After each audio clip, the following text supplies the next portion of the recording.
Margie even wrote about it that night in her diary.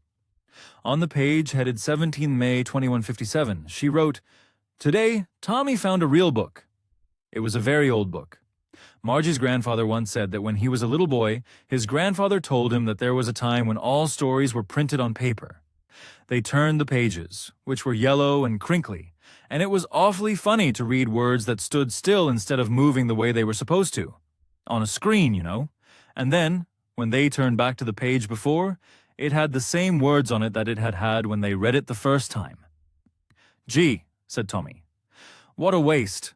When you're through with the book, you just throw it away, I guess. Our television screen must have had 1,000,000 books on it, and it's good for plenty more. I wouldn't throw it away."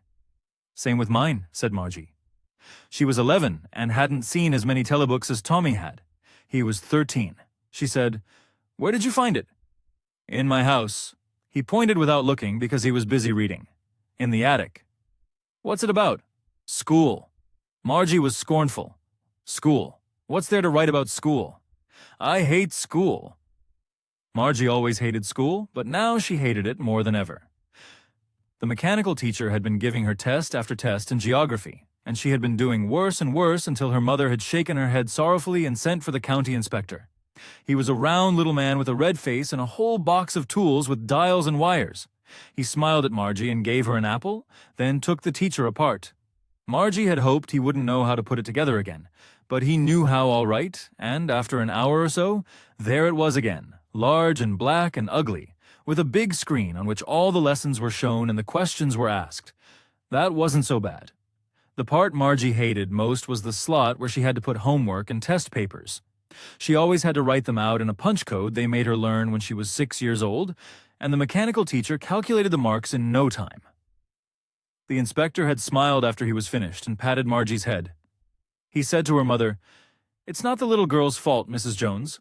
I think the geography sector was geared a little too quick. Those things happen sometimes. I've slowed it up to an average 10-year level. Actually, the overall pattern of her progress is quite satisfactory."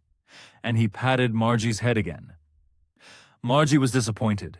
She had been hoping they would take the teacher away altogether. They had once taken Tommy's teacher away for nearly a month because the history sector had blanked out completely. So she said to Tommy, "Why would anyone write about school?" Tommy looked at her with very superior eyes. "Because it's not our kind of school, stupid. This is the old kind of school that they had hundreds and hundreds of years ago."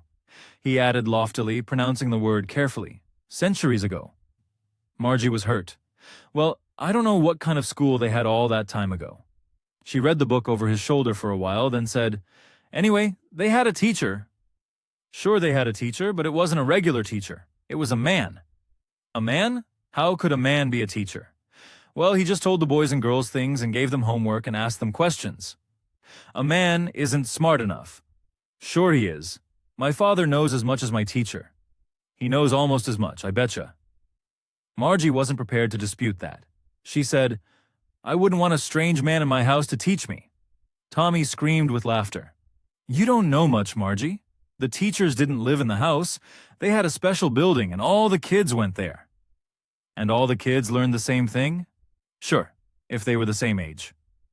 "But my mother says a teacher has to be adjusted to fit the mind of each boy and girl it teaches, and that each kid has to be taught differently."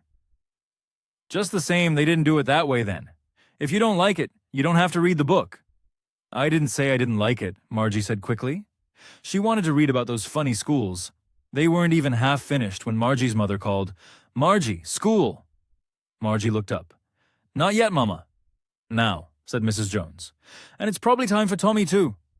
Margie said to Tommy, "Can I read the book some more with you after school?" "Maybe," he said nonchalantly. He walked away whistling, the dusty old book tucked beneath his arm. Margie went into the schoolroom. It was right next to her bedroom, and the mechanical teacher was on and waiting for her. It was always on at the same time every day except Saturday and Sunday, because her mother said little girls learned better if they learned at regular hours. The screen was lit up and it said, "Today's arithmetic lesson is on the addition of proper fractions. Please insert yesterday's homework in the proper slot."